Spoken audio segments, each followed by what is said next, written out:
Good evening, candidates, citizen.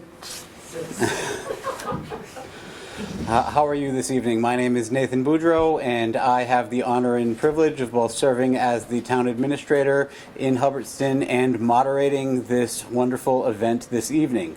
The town has a candidates night each year, and some of them are more interesting than others. This happens to be a year with no contested races on the ballot, which is both a good thing and a bad thing. I'm going to use this opportunity to remind those at home that running for office is not the only way to get involved, in that there is always opportunities to get involved listed on the website, or you can reach out to my office, anyone on the select board, the town clerk, or almost anyone involved in the boards and committees. They'll tell you all about it. Getting involved in your local government is one of the most meaningful things you can do.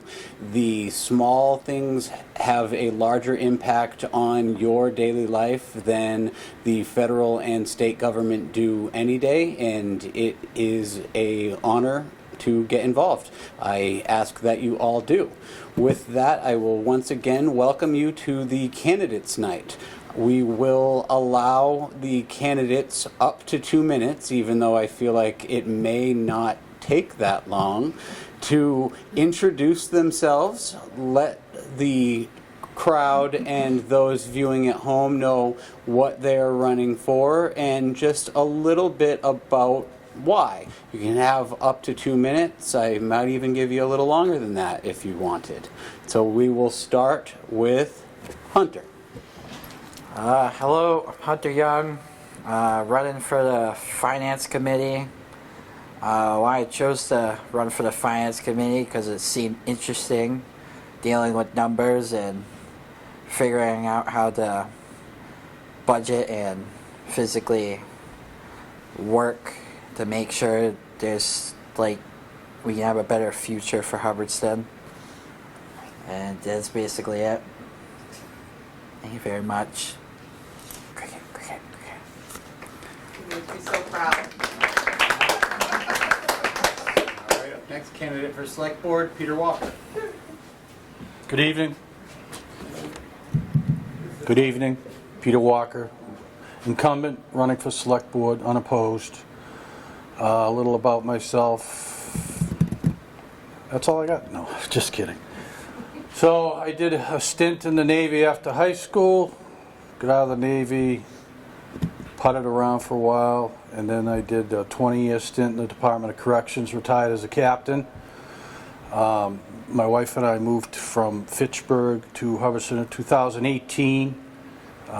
Decided I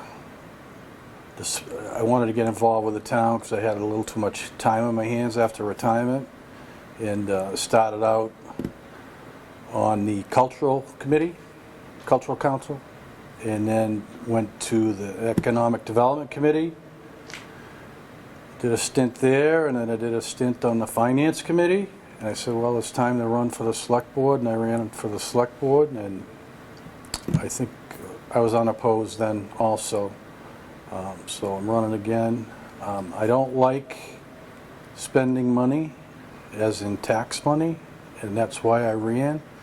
But I was a really staunch person about raising taxes and raising this, and but recently I've had a change of heart basically since 48 Gardner Road, because we really needed a place for our, in phase 2 and 3 for the fire department, the police department to go. And I'm a big supporter of updating our fire equipment and our town equipment for the DPW, and I was a staunch supporter of that. We need, I want them to be able to come with a tanker to my house if there's ever an issue, and not break down on the way there, and that's where they're at with the truck they currently have. So, and as far as the plow truck goes at the DPW, yes, it's used, yes, it's $200,000, but the truck will last another 60 years. Unlike the newer ones today that are 20, 24 years, and that's it, they're done. They're all computer operated. Computers, every other week you get out in the town yard, There's somebody there, some diesel mechanic there plugging in. It's $200 just to plug in. And so these trucks are old-fashioned. They can work on it. They can do all the work on them. They don't need computers. And it will run for 100 years. So that's why I was a big supporter of that also. Other than that, any questions? Thank you very much.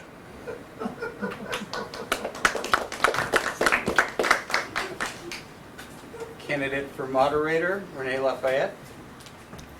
I'm Rene Lafayette, and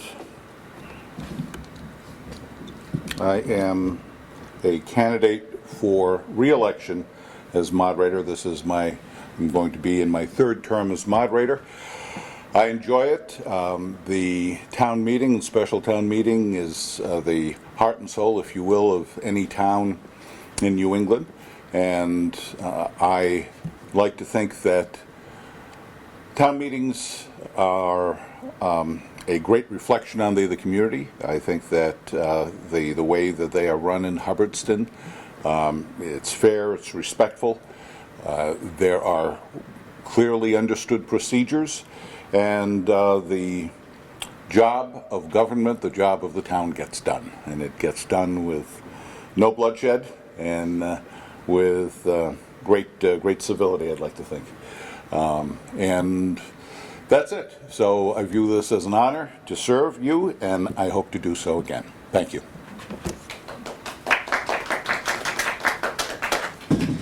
Up next, Amit Kaul, running for re-election to the Finance Committee. Keeping the best for the last. All right. So I might be over-prepared, but thank you. Good evening, everyone, and thank you to the Council of Aging and Senior Center for hosting this event. My name is Amit Kaul, and I'm running for a seat on the Hubbardston Finance Committee, unopposed incumbent. I've lived in Hubbardston for 8 years, and like many of you, I care deeply about the town, its character, its people, and its future. I'm running for the Finance Committee because I believe strong and responsible fiscal management is the backbone of any thriving community. My motivation is simple. I want to help ensure that every taxpayer's dollar is spent wisely, transparently, and with the greatest benefit to our community. Whether it's maintaining public safety services, supporting our schools, or planning for long-term infrastructure needs, sound financial planning touches every part of the local government. I hold a bachelor's degree in computer science and engineering and master's degree in business administration from UMass Amherst. I have 15 years of professional IT experience and currently manage operations for a healthcare IT organization.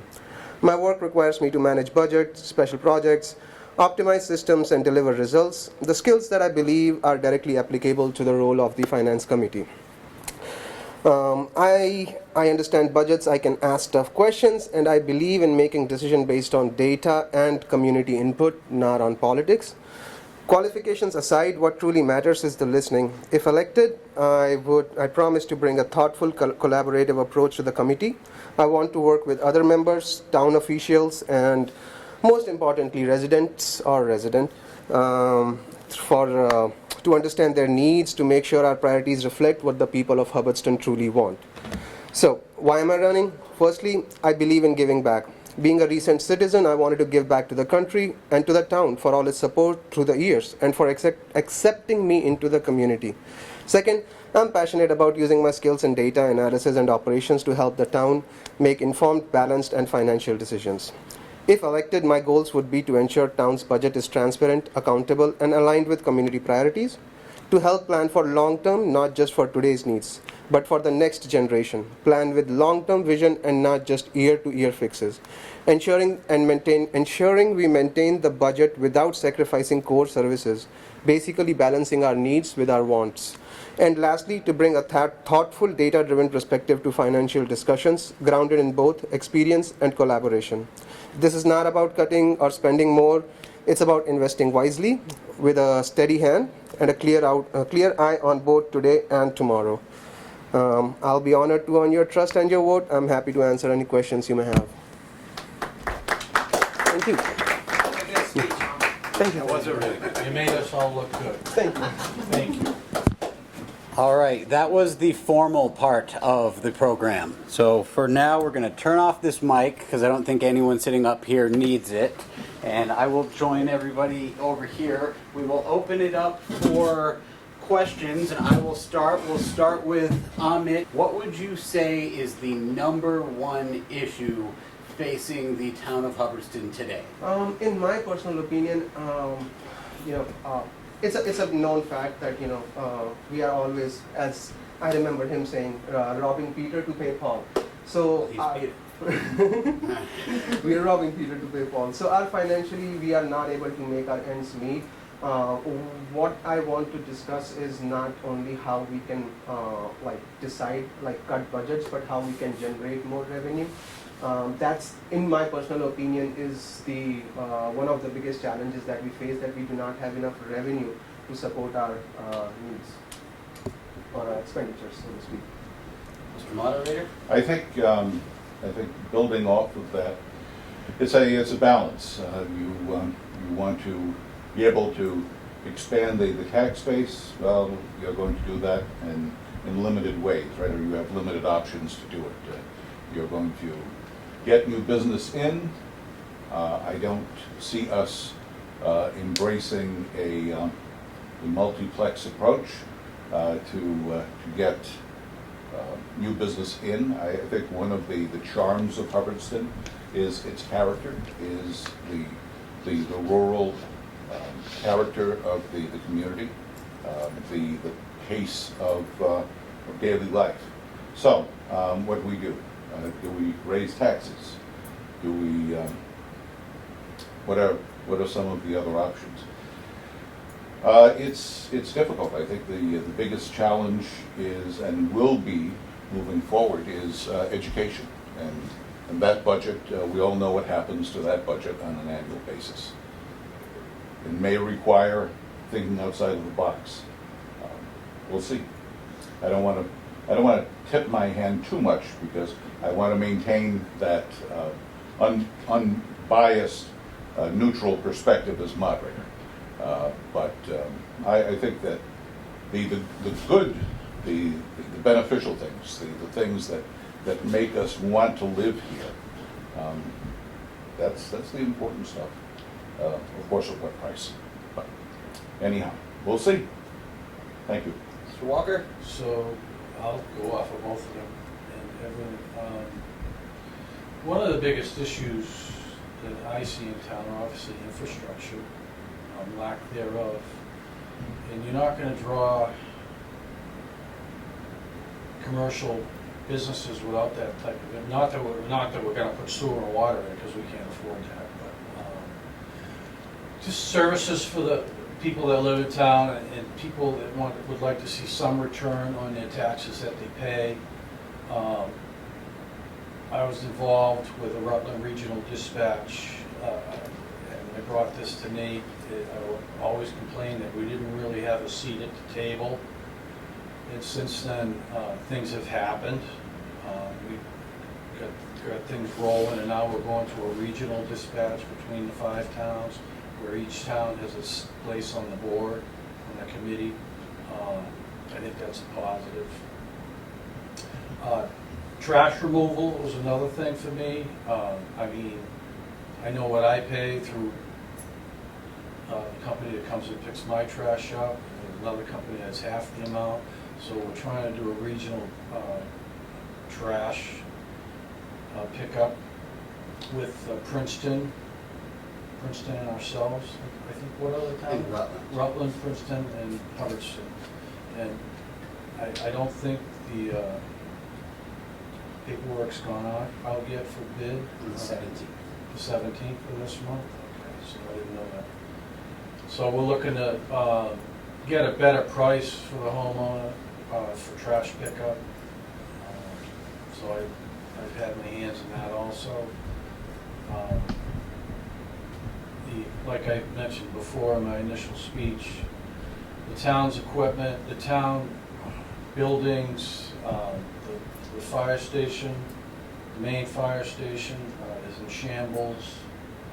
So I was way against buying 48 Gardner Road, and then, I don't know, something changed my mind. I don't know what it was, and I'm like, you know what, I'm gonna get on board with this. And so, and that's a 3-phase project. So we're at the first phase right now. That's instrumental. Obviously, the police department needs a bigger space. Council on Aging needs a bigger space, and so if we can get that to work, you know, in the next, I don't know what we're talking, 5 to 8 years maybe. Get everything that I see is starting to come together. It'll come together slowly because it's all dependent on the taxpayer, right? We don't really have any commercial in town to support like these cities around us that can put up a $30 million police fire station. We can't afford that. And so that's why we went with the route of 48 and do a little piece at a time. Piecemeal it, in other words, but it'll get done eventually. That's about all I have for you. I'm all about bettering. I like to see the people of the town get a return on what they're paying for rent on their properties that you'll pay for the rest of your life on your property. So I'd like to see a little something come back our way. And that's why I am all hands on board with bettering the town for the residents. Mr. Young? I'd probably say one of the big issues is with the state mandates for the school, which they don't pay for and leaves up to the town to pay for, which the town used to be 40% and the state used to be 60% of the school budget. Now it's 60-40. And then another issue is the amount of land that's under protective, like you're not allowed to build on it because it's watershed land. And you don't get the same amount of taxes as you do for a house, so you lose money there. Then we also have a lot of commercial space, so you can't build like businesses and stuff. That's basically it. I'd like to take this time to open questions up to the floor. Okay, I'm gonna go. All right, we'll start with Hunter, and you guys can all answer it. What do you think is one of the best assets of Hubbardston? In other words, what's some of the best qualities that you could think of?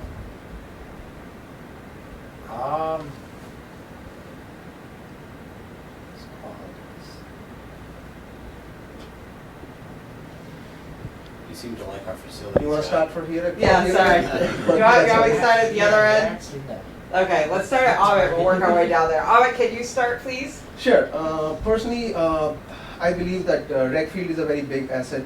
Not only because it's first of all it's a place for community to gather and like do all sort of stuff. Lions Club has given the shed and everything, so it's an all-round space where community can gather and do stuff.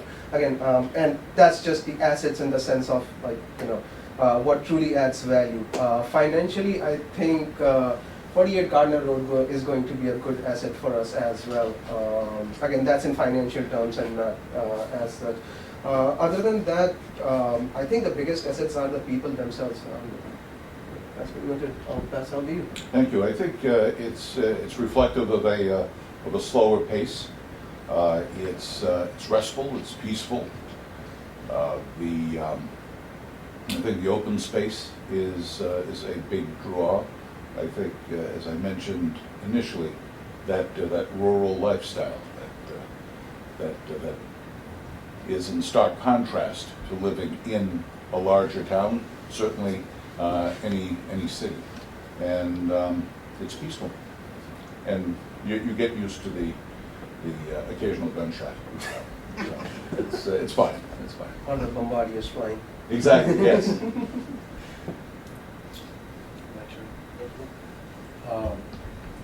The biggest assets of the town for me are obviously police and fire, town administrator, and the people that volunteer their time to work for the town and all the boards and committees. I think that's a huge asset. We all seem to get along pretty well.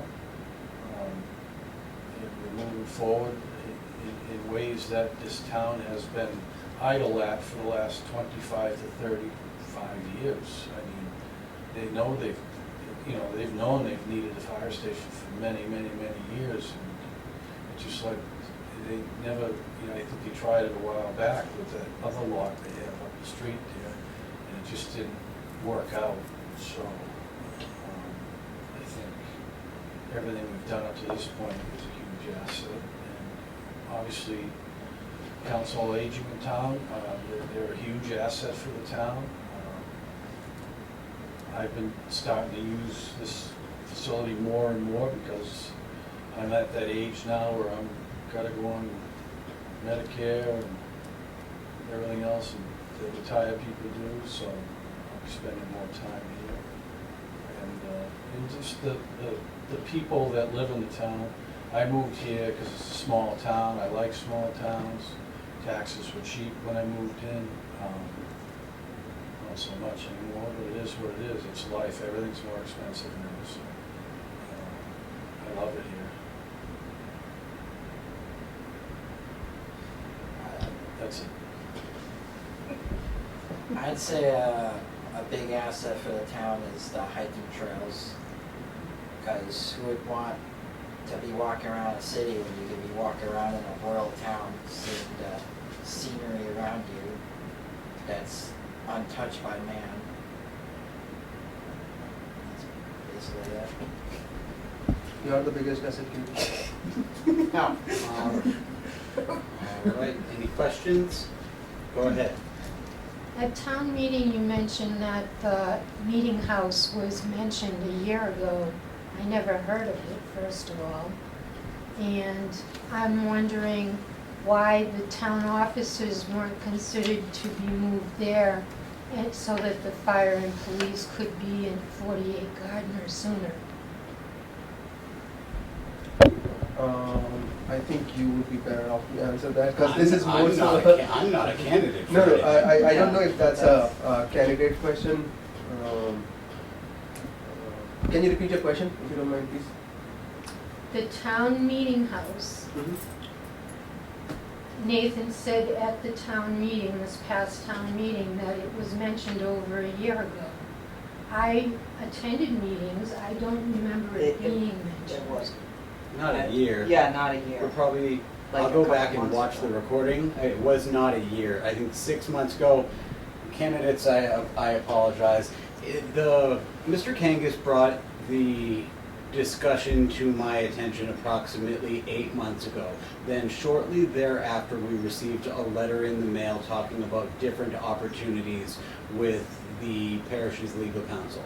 After a very short conversation, that changed. To say that I heard of it a year ago would be incorrect, and I'm going to go back and check. 6 months ago, yes, we were talking about different opportunities 6 months ago. 4 months ago was when the offer was made from the church that was eventually accepted. I think what you are referring to is my comment that the third party that tried to sort of ruffle up the discussion on the town meeting floor should have spoke up sooner. That was my stating that we had been very public and transparent about this process. There were multiple press releases put out that this offer was being made, multiple open houses, multiple sessions. I had 3 public sessions just to answer questions about it. That's where I was going with that, not necessarily where could we have put different people. The town offices still, to this point, wouldn't be able to go into something like the first meeting house without a sizable investment from either the town or the state into ADA and certain upgrades before even opening the door to the public. So to say we knew about it for a year is not necessarily true. To say that anyone paying attention could have assumed that this eventually was going to happen would be a relevant statement. I also think that we were already under a P&S for 48 when this came about. We owned the building outright. We Oh, owned the yeah, building we already outright. owned it. We had already owned the building prior to getting the letter from And 48 had more than enough room for everybody. So to, again, move people around to have different buildings with different offices and different stations. It's so much better when they're all under one roof up at 48 all together, so that way they can, you know, Nate can work with both chiefs and back and forth, the same with the town clerk and everyone else. And Sorry, to I'm go not a back, candidate. parking would have been an issue up there. I hope there is a brighter future for the first meeting house than a office building that would have been impromptu at best. So I hope that working together, we can all find meaningful grants and meaningful purpose for the building moving forward. But back to the candidates. It's not a finance related question, but yeah, go ahead. This is not anything to do with your policies or anything, but I'm just curious how long each of you has lived in Hubbardston and why you chose to live here, unless you were born here. I think Hunter's the longest. Hunters was born here now. No, actually, he was not born here. Okay. He came here when he was about 2 months old. Oh, Yes. okay. So We were in the process of moving. Why did you move to Hubbardston, Hunter? I had no choice. Could not speak, walk, don't even remember it. All I remember is living in that house. He probably would have made it if they would have hung on when they were supposed to be here, but not quite. Yeah, I'm just curious how long each of you has lived here and what made you move to Hubbardston. How long have I lived here? 7 years. The reason we moved here is we sold our condo in Fitchburg, and we were building a house here originally, and I ran into troubles with the builder, and had to get out of that, and the house down at Pinecrest came up and made an offer, but they refused it because they already had an offer, so we were homeless for a while, living in a place down in Westford, one of those little hotel room type deals, extended stay. And and then we were contacted by the realtor that the house that we liked came back up, and we put our money down on it. Here we are. But I love Hubbardston. I like the small town. I grew up in a small town, just on this side of Framingham. Back in the day, it was only 5,000 people, so we're pretty close, 4,200, whatever it is. So I like the small town feel. Yeah, I just enjoy the town, I really do. I like volunteering the time, I really do. I mean, you know, I stop at the town hall how many times a week? Not more than once. Usually twice. Some weeks not so much. I just like being involved. Thank you. So my wife and I moved here in 2017, and we moved from Lunenburg. We had been in Lunenburg for 4 years. I'm a native of Rhode Island, so we had moved there, it was everything that I have said. We're going to associate this with the mantra of this evening: small town, open space, slower pace, and it was it. It looked like a I don't know, a typical New England landscape, right? And we talk about the meeting house, so iconic, right? So typical. So check, check, check, check, and check.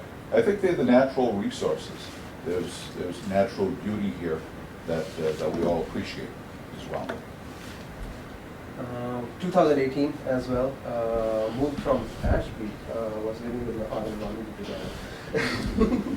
But it was one of the best houses that I could find, which didn't need repair. So, but other than that, obviously town was a nice one. Wasn't bad commute. Gardner is nearby, and nearby to get stuff I want, and far enough to not be impacted by all the negative stuff there. So worked perfectly, and yeah, I liked the place as well. You know, nice roads.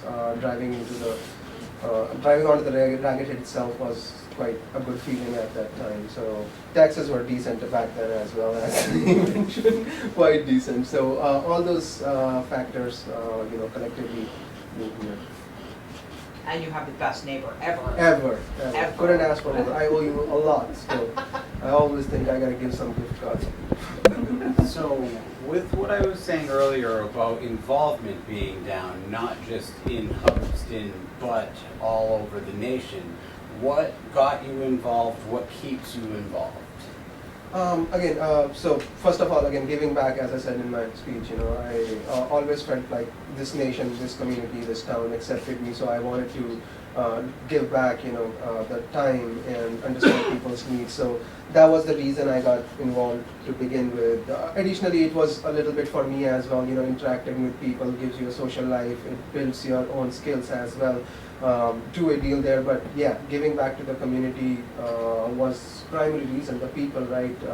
Like Katie was, I think, was the one I knew who was involved in things, and I reached out to, and my wife got involved in cultural committee. So connecting with people was the initial reason, but then after I joined, I really gained a deep appreciation for volunteers and people like you who actually make the town work. Just doing your normal thing every day, you don't realize how much goes into actually running a town as small as Hubbardston, as what do you want to add? What's the word? As clean as Hubbardston. So after gaining that appreciation, I did want to help out as well. So I continued to be involved. My case, it's a continuation of public service. Started again when I was living in Rhode Island in a variety of capacities, and the easiest thing is to complain about government. The challenge is to put your name out there and to try and make a difference and try and bring the skill sets that we all have, as unique as they are, and make it work. So that's been it. So I've basically been in the service industry for a long time. Like I said, I served the country, I served the people of the country. 4 years in my military. I served the people of the state. The 20 years I gave the prison system. Keeping people safe, not by patrolling the roads, but keeping them from getting out. And so I've always, I was an oil burner technician for 10 years, so I was always dealing with customers and residents. And, I've never, as a kid, my mother used to go to town meetings, and I was just always curious, never went with her. And I decided once we moved here, I had some, time available, and once I got into it, I enjoyed it. And I continue to enjoy it, and I will serve the town as long as I enjoy it. And I feel that what I have to offer the town, I ask a lot of questions. You can ask anybody that sits on the select board with me. I am the one that asks all the questions. Some people don't like the questions I ask, but somebody has to ask them for the person, the constituent out there that wants to know what I want to know as a normal Joe. Hi, if you have any questions, it's a pretty limited candidate tonight, so very close. And No, I feel bad, I'm late because of work, but I figured I'd just listen and if I could catch the end of it. I would like to know, just we're a couple of selectmen and no, there Yeah, is, So Select board. with on that call, who's running for the Finance finance committee, Finance he's committee. currently serving. okay, Renee Lafayette, the moderator, yes. Peter Walker, in Columbus for select board, and then Hunter Young, who's on the finance committee currently running for a 1-year term. And For the what's your finance name again? committee. Yeah. Tony Lapore. Oh, that's right. the entire ballot is uncontested. Yeah.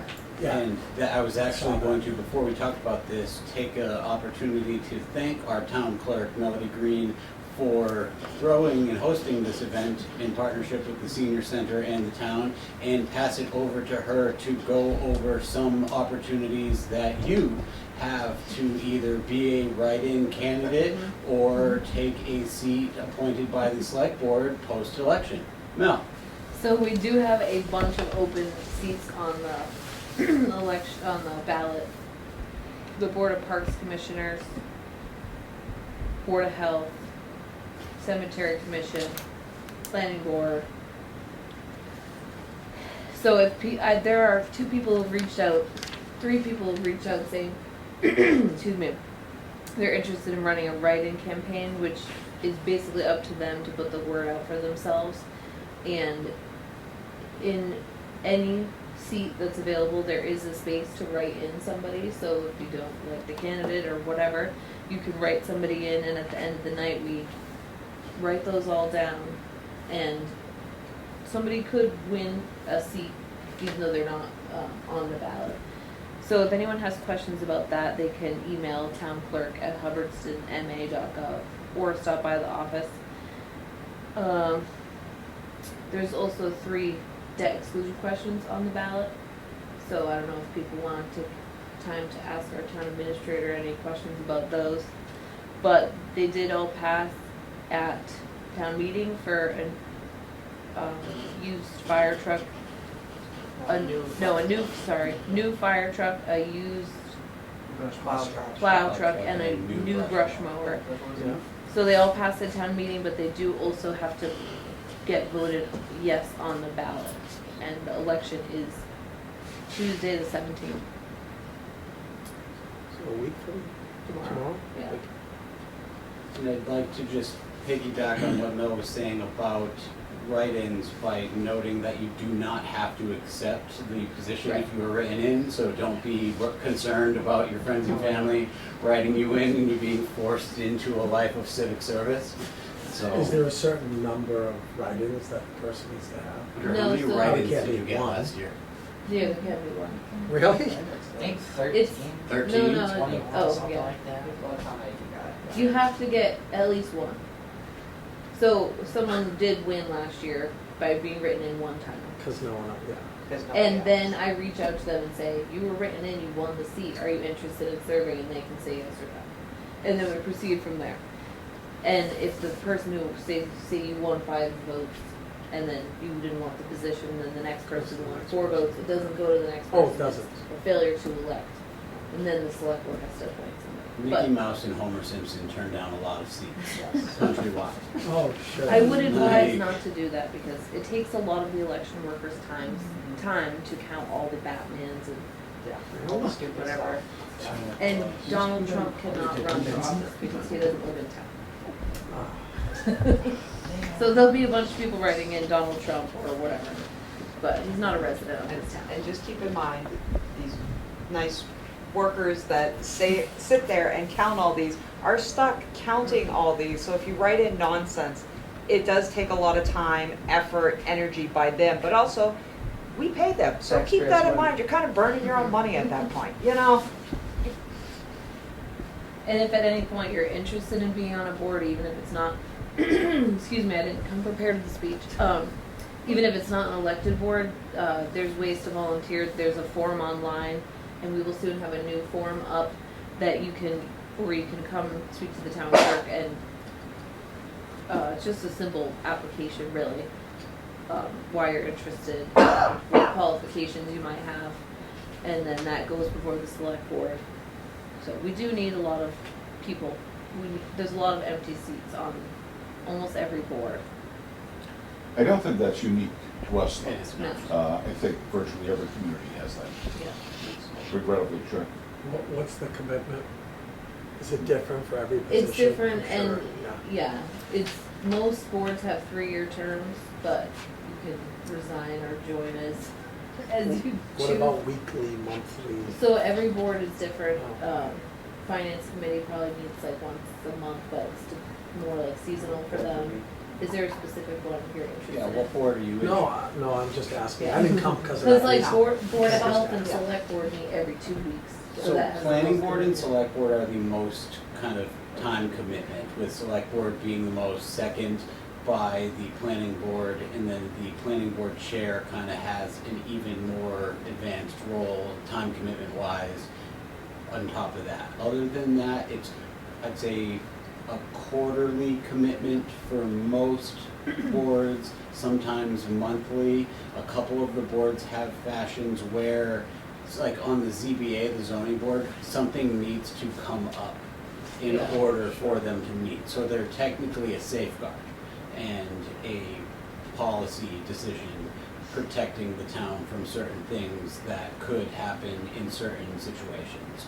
So there's really a level of volunteerism for everybody, from every couple times a week all the way down to, oh, I haven't really done too much in a while, but I like being there just in case.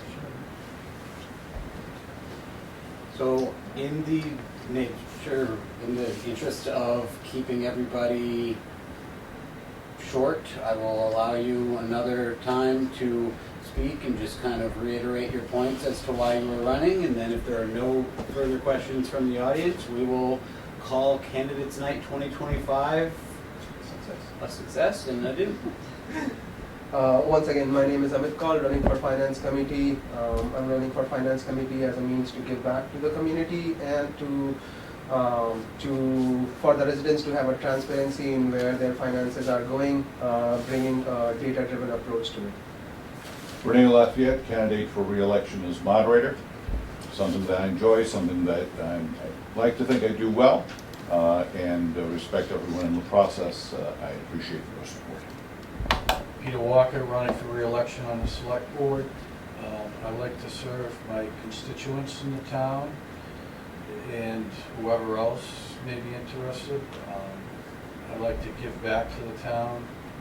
I just like the everyday goings on with a town, the way the town runs, and keeping an eye out for things that I don't like or that I think my constituents won't like. Hunter Young, re-election for Finance Committee. Why I'm running for the Finance Committee is to give back to the town and to make it a better place. All right, thank you, everybody. On behalf of the entire town of Hubbardston, I would like to thank the candidates for both putting themselves on the ballot and for attending here tonight. There are plenty more candidates and other positions to be considered. Make sure to take your time and do your research on the candidates for the different offices and the debt exclusion ballot questions. I would like to once again thank Melody Green and those in attendance. The annual town election will be held on June 17th at the Hubbardston Center School. Make sure to get out and vote. Thank you and have a good night.